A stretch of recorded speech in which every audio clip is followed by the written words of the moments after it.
Shadowland was like the greatest dip. This is when the scandals happen, sexual harassment, the guy drinking milk. And then I think this is where WoW realized too, like, oh shit, we can actually lose all our players. But they're doing better and recovering. And I would like to argue that this expansion felt better than the ones previous. So if I say War Within might have a chance or is looking like it's going to do better, I think I have the right to say that because it's been going good. It's been going good, man. Let's check this out, chat. Short video by World of Warcraft, a new era of Warcraft storytelling. War Within. War Within hype. Thrall. Alaria. Zalatath. What was the spider lady's name? Welcome to a special edition of WoWcast. Thank you so much for joining us today.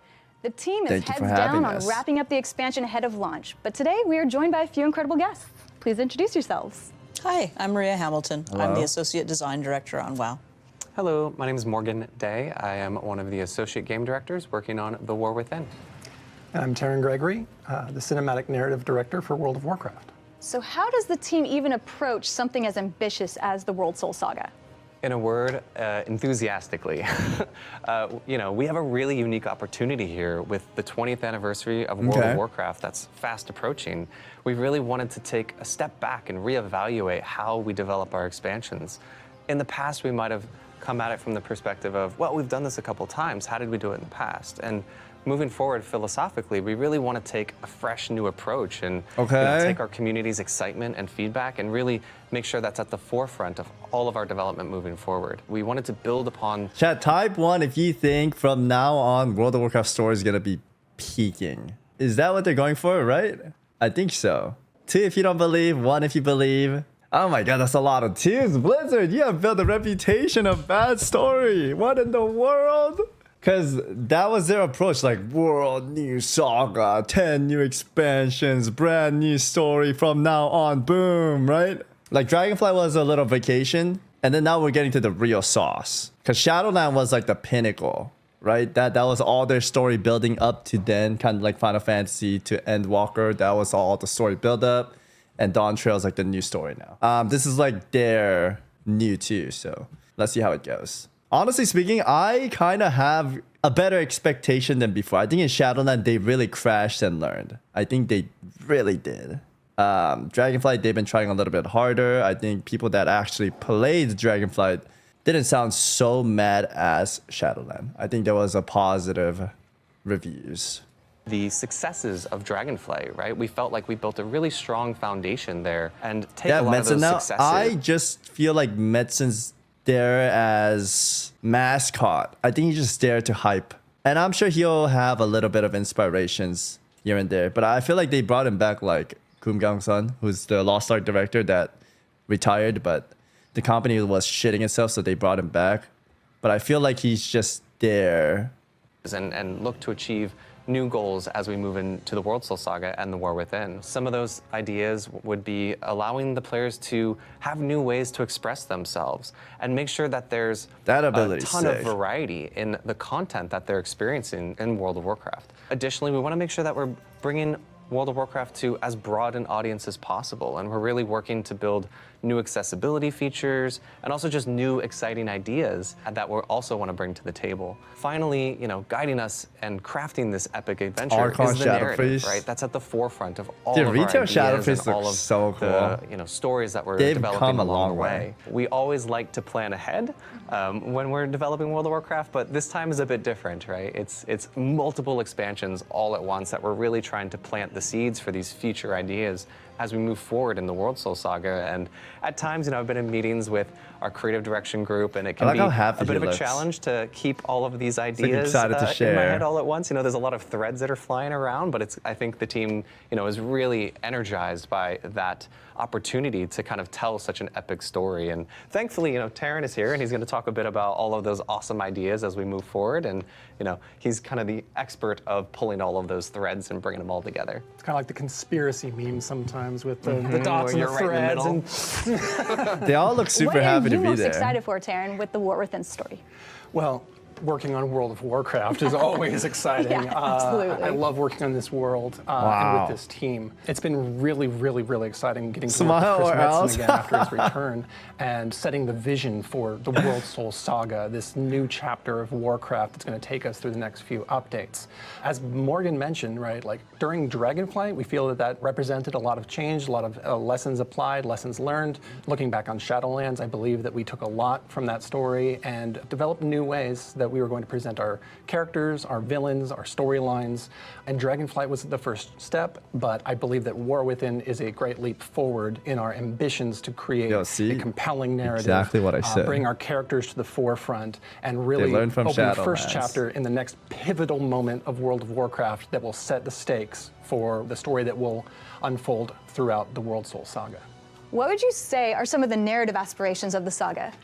Well, I feel that we've set the bar really high, and we want to meet those expectations and even exceed them. Really trying to create something in the vein of the essence of Warcraft, or the best of Warcraft, bringing that to the forefront. The ways we're going to do that is really investing in our world and story. Holy, dude, that looks insane. Imagine this was the game graphic. Say world and story are some of the most critical parts of the appeal of World of Warcraft.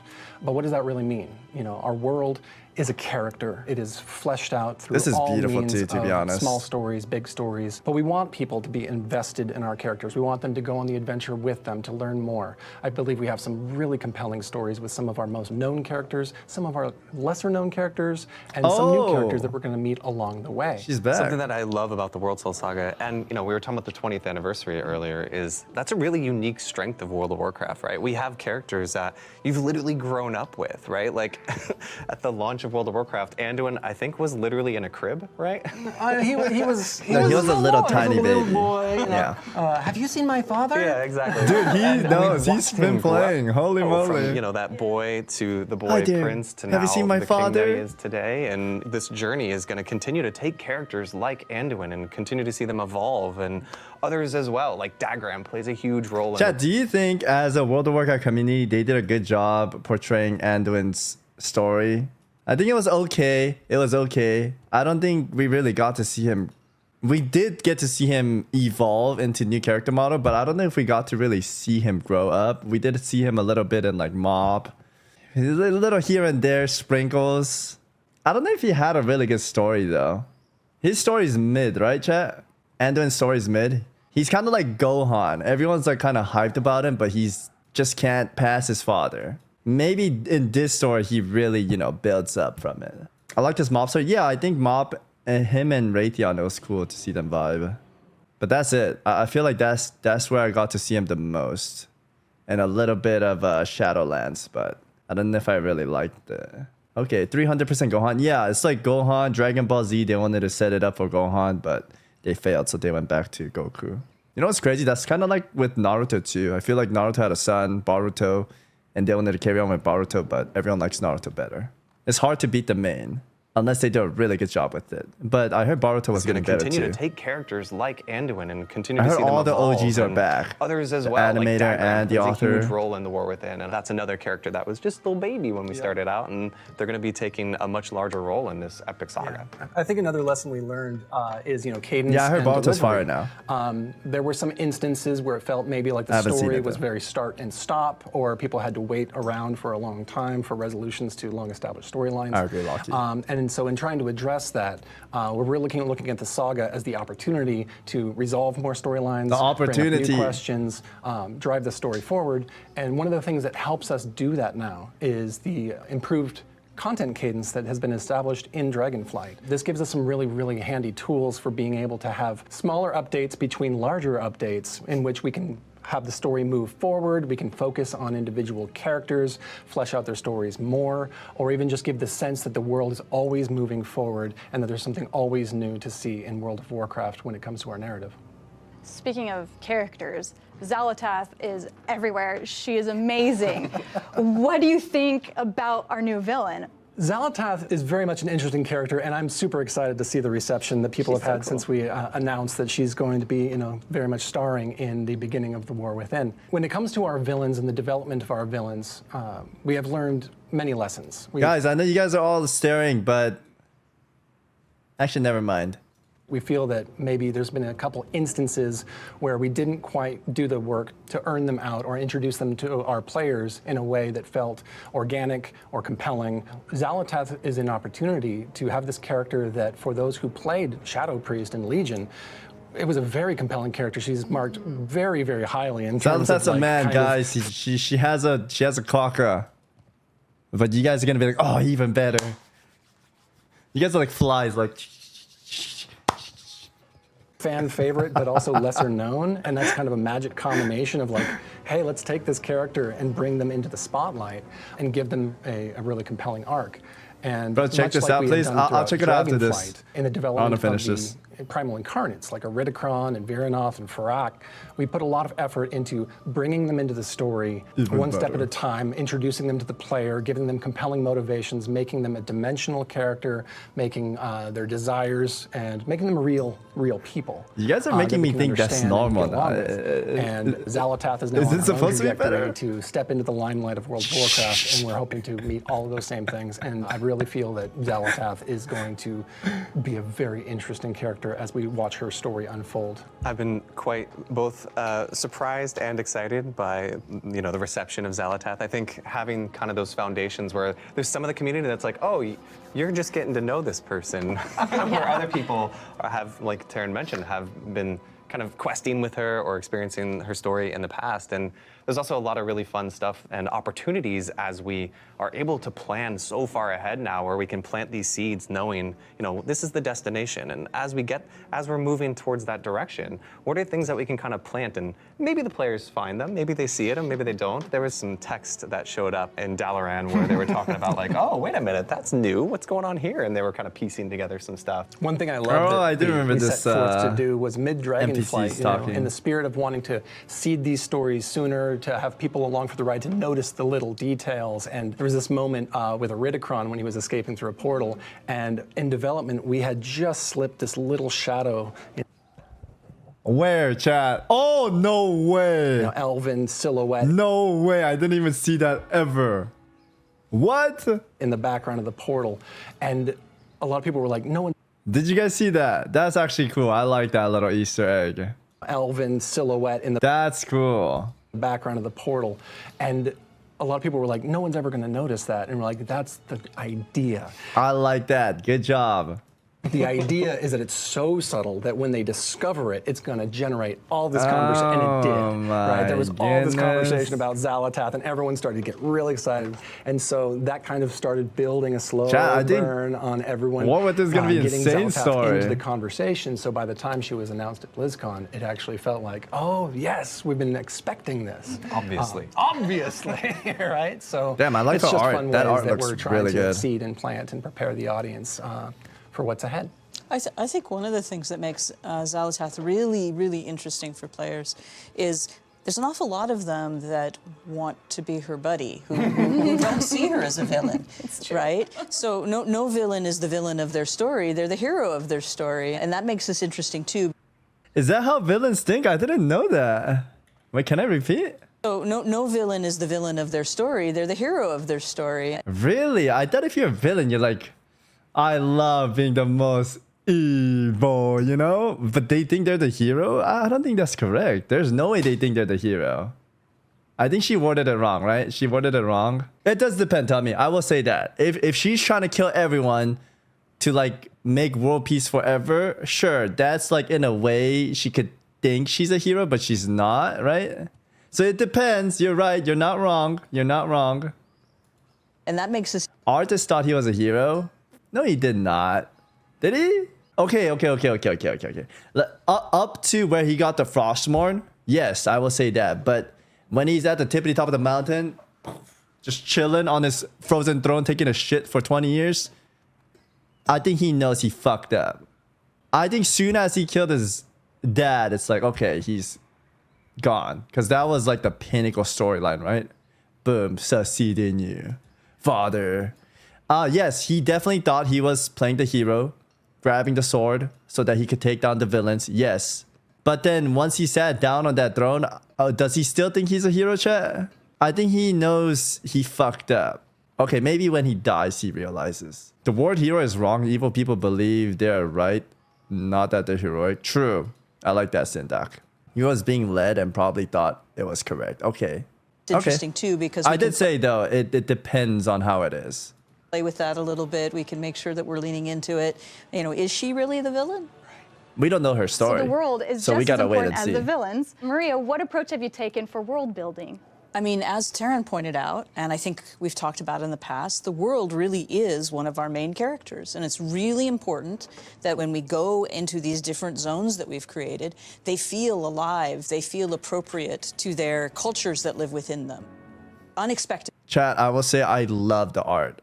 And the story, they're convincing me. They've been getting better. I'm kind of convinced that this might be... War Within might be hype, chat. It might be the one.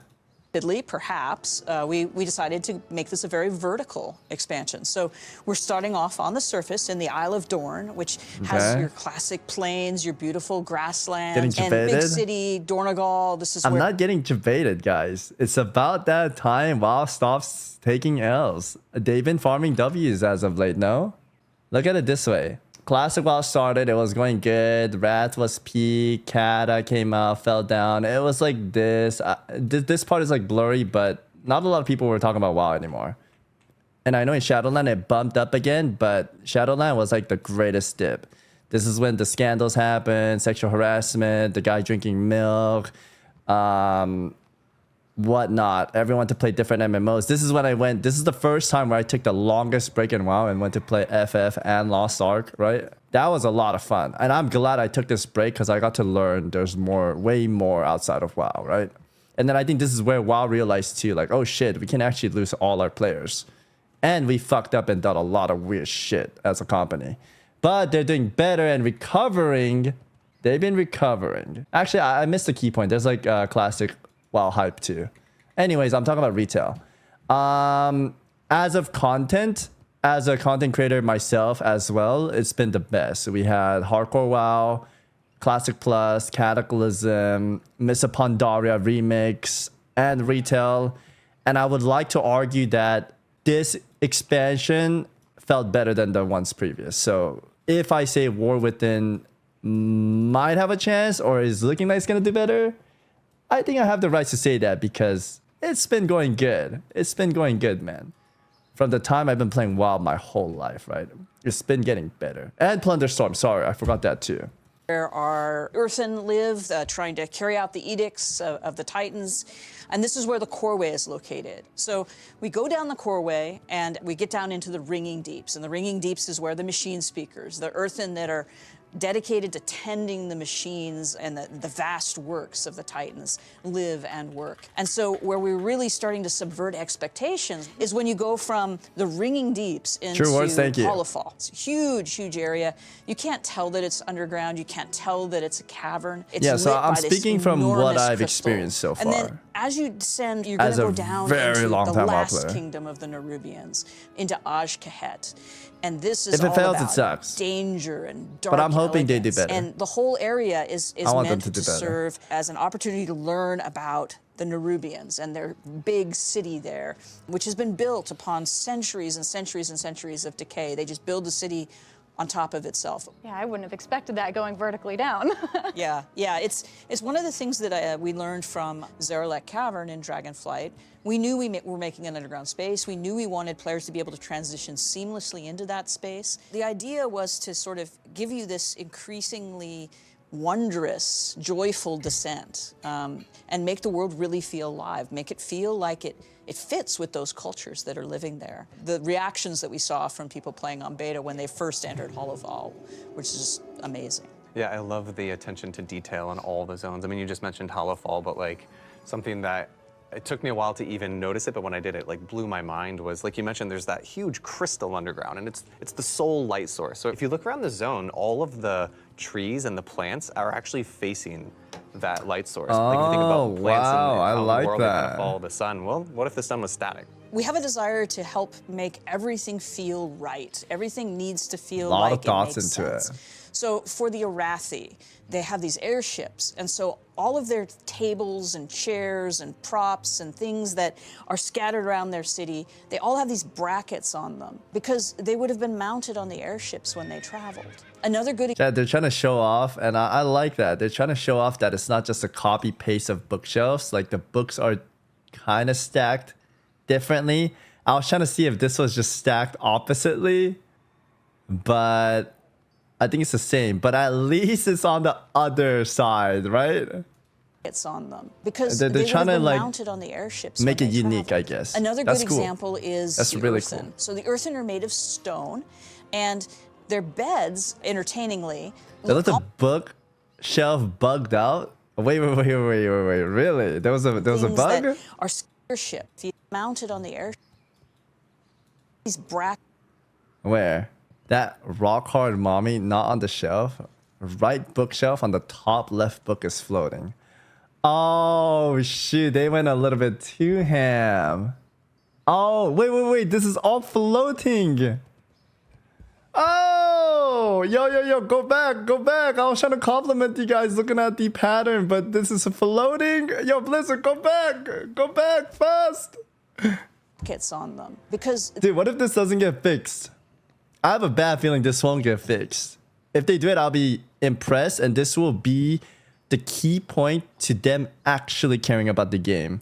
Because in Legion, we had an order hall, and all the statues there are supposed to be grayed out, but Uther was colored, and it looked so off. I complained about it because I went to order hall every time to pray to God to make my paladin stronger, right? Every single day in Legion.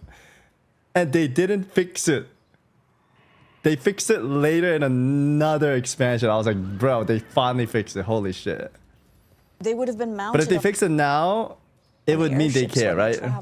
Another good example is the earthen. So the earthen are made of stone, and their beds, entertainingly, look almost like a barbecue because they like to be warm. So there's fiery coals underneath them on their beds, and you can see them. One of the other things I love about the earthen is they actually have these like memory crystals. Okay. Because they themselves are almost more of a construct, but this memory crystal has, their experiences, their memories, their, life story in them. Oh, that's cool. Early on in the campaign, we learn about that memory crystal. And Dagran, who's quite the little tinkerer, finds this fascinating. And there's like a whole quest line where you get to learn about these memory crystals, and you kind of put them back in the archive, and you get to learn about this culture. Yeah, these are really cool. Experiencing through the lens of these memory crystals. And then for the Nerubians, we have a really funny local story, a really funny sort of take on is that an undead dwarf? what No. would happen if you encountered a Nerubian who had a fear like arachnophobia, but they're terrified of bipedal creatures because they don't have enough limbs, and it's just creepy, and it freaks them out. And there's so many more examples. The team really had a great time building out these cultures and these stories. One of the things Morgan mentioned earlier was making it easier for players to play the way they want to play. How is that being reflected in the content we were building? Yeah, I mean, we certainly learned a lot from Dragonflight. One of the areas that we started to improve on and now have continued is some UI improvements around both the icons on quests in the world, but also the quest journal. We've got some cool filtering. I think this is a really good that will filter. let people like find that. the kinds of quests that they're looking for and the kinds of activities. We have some great UI elements when you hover over markers on the map that let you see what sort of reward there might be and how much time it's going to be before something starts for events, for example. Additionally, with the introduction of warbands, we know that players may not want to play the story way too crazy. over and over. They may choose to play it on one of their... I like this because it helps out the new players, because new players can get lost. I mean, even as a longtime player, if I play Classic WoW too much and go back to retail and I see a shitload of stuff, it's overwhelming. It's kind of nice to like turn off what I want to see and turn on what I want to, you know what I mean? I think this is good. I also want people to compliment them more when they add things like this, because I like for Blizzard to add in their own system instead of us having to go out and get a third part, like, I mean, it's not really that, but like getting add-ons, you know? I want them to put more stuff in the game instead of us having to get the add-on. And maybe in the future, which is never gonna happen, a filter on the add-on so we can only use a handful of add-ons. You know what I mean, chat? You know what I mean? Play it on one of their characters and then play other. I don't mind add-ons that track your own cooldown or UI stuff, but weak auras and whatnot, telling what to do, what to press, rotation, it's going crazy. It's going off the charts. Things. And so we've made sure to provide a lot of local stories. These are stories that tell more about zones themselves, tell about the cultures in those zones, tell about the places, different individual smaller characters. We've provided those in a slightly greater number than we had in the past. We are making sure that we're using some of our new features as well to help tell the stories. So we have been quite cognizant of the concerns that players who don't do a lot of raiding have raised about wanting to see that final moment. And so we're allowing players to do a story mode version of the raid, to have that final fight without needing to go to the trouble of getting a raid group or finding, enough friends to go defeat that boss. Same thing with dungeons. We added follower dungeons that allow people to play by themselves or with friends, and followers that are controlled by the computer. Delves is a new... Here's what I'm going to say about the little NPC thing. I know a lot of people might get mad and say this is not MMO-like. MMO is about like gathering friends and playing together. But if I could defend this, I've been playing games for a long time now, right? Throughout the history, I think it's not an excuse, but gaming has changed, I think. Everyone wants to like go in and out. Maybe it's a good thing, maybe it's a bad thing. There's still communities and guilds you could still play with and have fun with. But sometimes if you are busy and you work a lot or go to school and you want to just play real fast, it's a really nice way to just, play a quick session and leave without having to hassle getting a group together or calling all your friends. They're all dodging. You know what I mean? You know what I'm trying to get at? It's not bad in that sense. I think it's cool that we have the option. It's not like the group system's gonna be disappearing, right?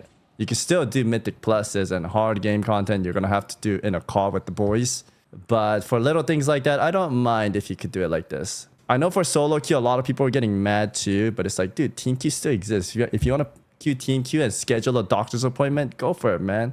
But if you want a solo queue after work, it's still fun, right? It's just the queue's too long, so it's not too hard. It is hard, but you can't play too many games is what I'm trying to say. The computer. Delves is a new feature. It's just an option. It's not killing the game. Yeah. I'm just trying to explain it because there's a lot of people that don't like this type of stuff. That we're really FF has like a NPC group system too, and it's fine. It works. Be able to pop in and do something fun and meaningful, and maybe they only have a short period of time. Now, Delves also have a progression system and a whole bunch of other stuff associated with it. So we want to make sure that everybody gets a chance to understand and enjoy the story in the way that they like to play, recognizing that everybody doesn't have as much time or opportunity to sit down and join a big group of people. Okay, I love that she's elaborating on that. I mean, that's one of the major goals, is not only with variety of things that you might be familiar with, like a lot of the cool outdoor events that you might have seen, and we want to make sure that you can kind of pick and choose the ones that you find exciting and you feel rewarded for those without feeling like you're kind of required to do everything. And then with Delves, that's a new pillar of content that we're building where you wouldn't previously have been able to kind of experience this idea of like progression, but also building upon the story that we've been discussing. There's a big bad in there named Zekvir, who's kind of a lieutenant of Xalatath, and this person's in charge of looking for the world soul memories that we're going to be learning more about as we progress through the War Within, and you'll eventually be able to unlock this Zekvir's lair, which is, I kind of equate it to like Onyxia's lair. So there's this big boss at the end of this experience that really... You know what would have been cool? Actually, never mind. It's too long to explain. Looking for the world. I'll give you a short TLDR. I was going to say, it would have been cool if, how Xalatath, he or she, or it's a... Anyways, it went in the body and it's controlling the body, right? And then it probably has an insane Giga form. And this is her lieutenant, right? And if they were all like Aron cars where they have their own like human form, but they could transform into this when they're about to like phase or change and they have all their super forms. That could have been really cool. Memories that we're going to be learning more about. So she has like a mini army of, and you'll eventually be able to unlock people that took off other people's lair, body which too. is, I think I kind of equate it to like Onyxia's lair. So there's this big boss at the end of this experience that really feels like it's kind of the cherry on top for this progression, as well as this story that we're telling as you experience Delves. What's one thing you guys are excited for players? Savage is freaky. What are you talking about? There's just some fantastic local stories out there that are thank you for the 5 months, some of the themes that we're exploring. We also have a fascinating situation where Anduin, who has had some pretty tough times and is doubting himself quite a bit, comes face to face with Farron, who is a great contrast. She's very strong in her faith in herself and in the light, and the two of them meeting and having this opportunity to talk to each other. I think this is also a really key and important moment. I wasn't a fan of her, but she's kind of badass. I think in the art they show here, she looks way cooler than in game. Because I saw her in game first and I thought she was weird, but she's cool. No, chat, I'm not trying to be weird. I'm trying to make it like Bleach or Rancor. I like when villains have like their story too. I know this is gonna be like nerdish talk, but you know how when Rancors like sit down and like badass, all the bosses are here talking? Those scenes are cool, man. And this is coming from like, if you watch One Piece, like the Doflamingo villain arc and the villain story builds up, I like that stuff. I don't like it when it's just a villain presented and we just beat it. I like to know about it. It builds up a better connection. Akatsuki too, exactly. Like if it's not only about her and then she has like her minions and there's like stories to it too, and they have their own goals and ambition, and maybe that's why she was saying she's considered as a hero. I think that could be really cool, man. I want to see more like, because perfect example, Jailer. He just came out, people fucking hated him. And everyone was like, he's the last boss. I don't know if they talk too much about it, right? I feel like it just skips over to the boss and the other stuff are very minor. Each other. I think this is also a really key and important moment. I'm right there with Maria. I'm just excited for people to get to meet these new characters. And there's a lot of like really fun story, not only with those individual characters, but also the cultures that the team has been building. You know, a fun little detail, which isn't a spoiler, is you actually see these like lynxes that the Arathi in the zone are riding around on, and that's like a fun kind of nod to how when they set out they actually went with some elves, and there's almost like this blend of cultures that are coming together in this zone, and it's really fun to kind of see all those little details as they express themselves in the game. I think it's always an exciting time as we draw closer to the launch of an expansion where all of the content is going to be added to the game, even stuff that was obscured or hidden during testing or PTR. This classically represents the cinematics that the team has been working on for a long time and have some really amazing moments. I think the team has done amazing work on this, and I can't wait to see people's reactions to that content. And also, you know, from all directions, every tool in our toolkit, we release more multimedia projects. I know that just recently we saw the story of Queen Ansarek in the These are both released, good. And that's in this vein of trying to build up our villains, give context, give backstory, give dimensionality, and seeing how things are stirring. And all of these different projects are coming together to really amplify and excite around the story of the War Within and set the stage for the ongoing World Soul Saga. Thank you guys so much for joining me and talking about the World Soul Saga and the world building of the War Within.